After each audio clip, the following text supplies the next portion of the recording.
Bonsoir à tous, merci de nous rejoindre sur Gabon News pour cette nouvelle édition d'information au sommaire de l'actualité. La Cour correctionnelle de Libreville a procédé ce matin à une série d'audiences ouvertes au public, une occasion pour la population gabonaise d'apprendre et se familiariser avec le contenu du code pénal. Une audience correctionnelle foraine s'est tenue ce mardi 26 mai au Gabon dans la mairie d'Akanda. Plusieurs procès ont eu lieu dans le but d'instruire les populations aux peines encourues en cas d'infraction commise. Martial Tonga et Justin Bitegué étaient à la mairie d'Akanda. Suivez.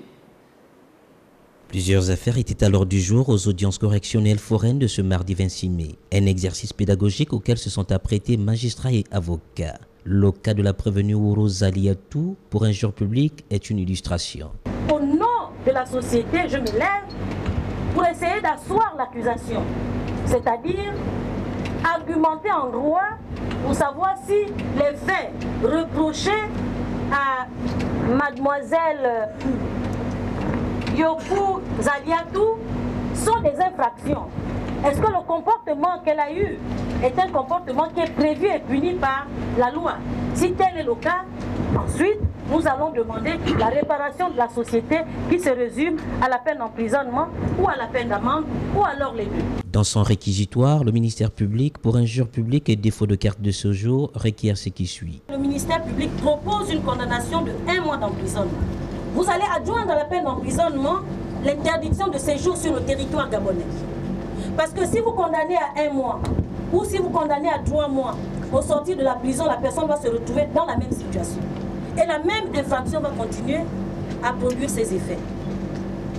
Vous allez donc, après l'avoir reconnu coupable des faits d'injure publique et de défaut de carte de séjour, le ministère public requiert qu'il vous plaise de bien vouloir adjoindre la peine prévue à l'article 22 d'interdiction de séjour de 15 ans en République gabonaise. Dans sa plaidoirie, l'avocat de la prévenue a demandé au ministère public l'application des articles 41 et 46 du Code pénal pour éviter les peines d'emprisonnement.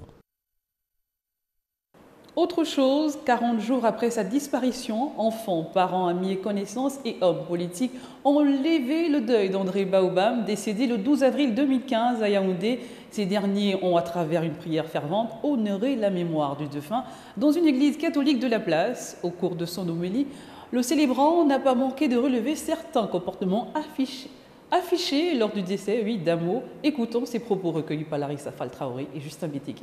Frères et sœurs, recueillons un urgent message, je dirais un message posthume de réconciliation que notre regretté frère nous lance d'en haut au niveau de l'Église, la grande famille de Dieu, spécialement pour l'archidiocèse de Libreville et le diocèse de Yem autour de sa dépouille mortelle.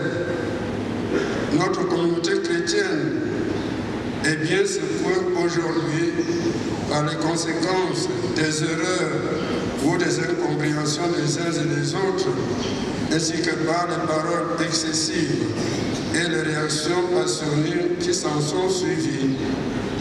Devant la menace de certains de changer de chapelle, de changer de religion, peut-être de changer de christianisme, avec un malicieux clignement de l'œil, André doit dire sûrement, je répète, où voulez-vous donc aller, hommes et femmes de peu de foi?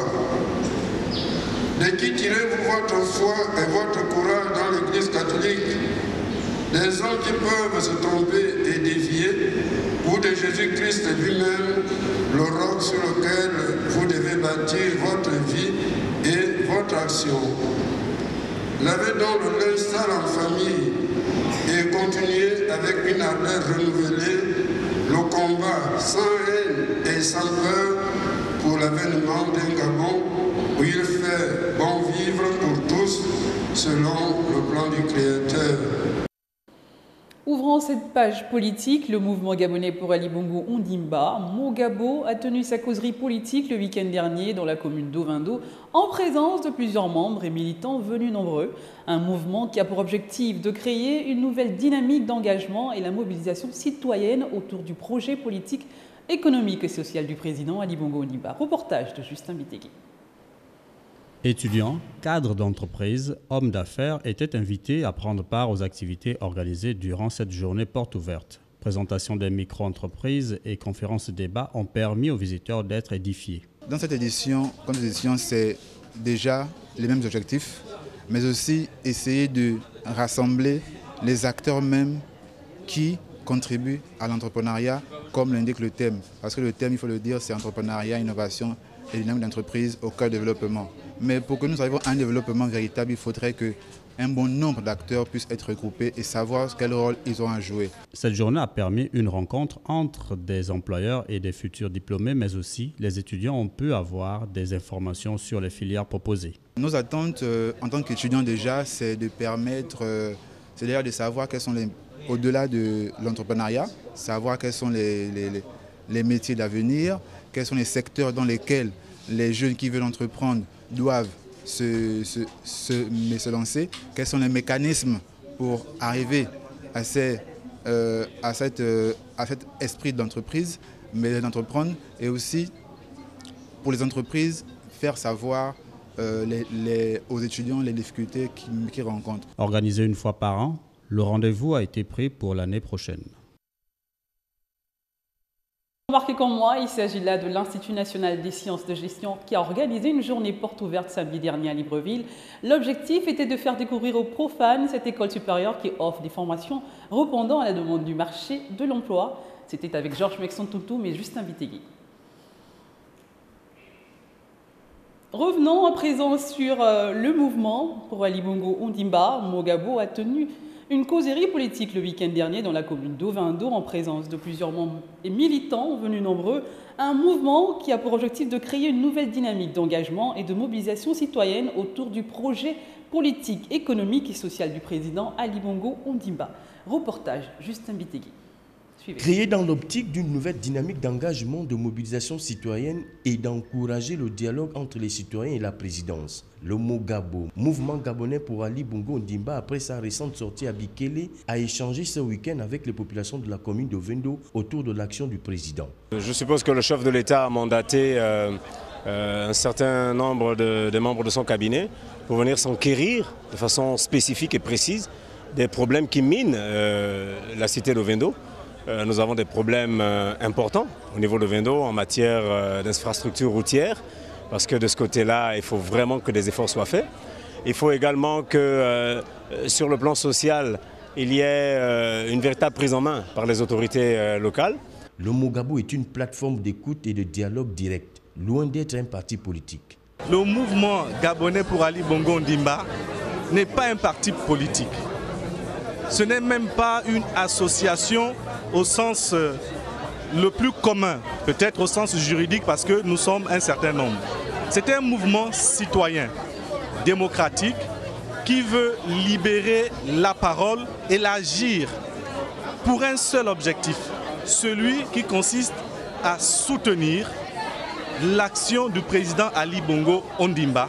Un mouvement qui souhaite valoriser les réalisations et la pertinence du projet présidentiel pour l'intérêt commun de tous les Gabonais.